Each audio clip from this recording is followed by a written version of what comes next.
শাকিবকে অনেকেই পছন্দ করে না, স্বাভাবিক। একটা হিরো যদি বেশি কাজ করে, প্রথম পর্যায়ে থাকে, তার অনেক শত্রুও থাকবে। তারপরে আসলো জায়েদ, আমরা ভোট দিয়েছি রাজা ভাইকে দেখে, আলমগীর ভাইকে দেখে। তখন প্রার্থীগুলো সবাই ছিল ভালো, একটা সুন্দর পরিবেশ ছিল। যত দিন যাচ্ছে তত পরিবেশটা ঘোলাটে হয়ে যাচ্ছে। বিগত দিনে অনেক ইলেকশন হয়ে গোলাগুলি পর্যন্ত হয়েছে, মারামারি হয়েছে।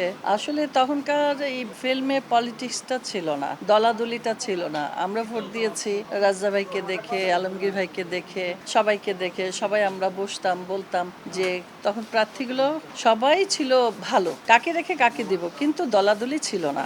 একটা সুন্দর পরিবেশ ছিল।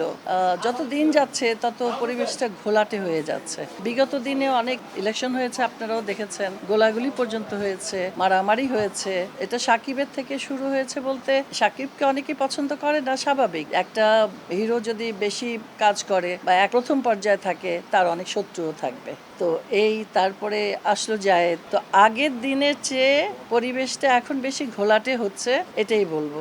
আগের ইলেকশনগুলোই ভালো ছিল, সহজ সরল ছিল। আমরা ইচ্ছে মতো ভোট দিতে পারতাম, এখনো ইচ্ছে মতোই দিতে পারি, কিন্তু এটাই বলবো যে এখনকার পরিবেশে আগের ভোটের সাথে তুলনা করলে হবে না। যেমন সোনালী দিন নেই, তেমনি আগের দিনের ভোটের পরিবেশটাও এখন নেই। আমি এর আগেও বহুবার দাঁড়িয়েছি, কখনো বেশিরভাগ সময় পাশ করেছি, একবার বিনা প্রতিদ্বন্দ্বিতায় জিতেছিলাম, আরেকবার হেরেছিলাম। মানে এই হার জিত থাকবেই না, এটা তো দ্বন্দ্ব বলবো না। এখন দুইটা প্যানেল যদি না হয়, প্রতিযোগিতা হবে কার সাথে? আমি একাই দাঁড়াবো, একটা প্যানেলই জয়ী হবে, এটা তো ঠিক না। হ্যাঁ, প্রতিদ্বন্দ্বী থাকবে, হার জিত থাকবেই। এক প্যানেল আসবে, আরেকটা আসবে না। প্যানেল ধরে আসে না, অনেক সময় প্যানেলের পছন্দের মানুষগুলোকে সবাই ভোট দেয়। তো সবাই চায় তার প্যানেলটা আসুক, তাতে কাজ করতে সুবিধা হয়। তা না হলে হয়তো কেউ ভেটো দেয়।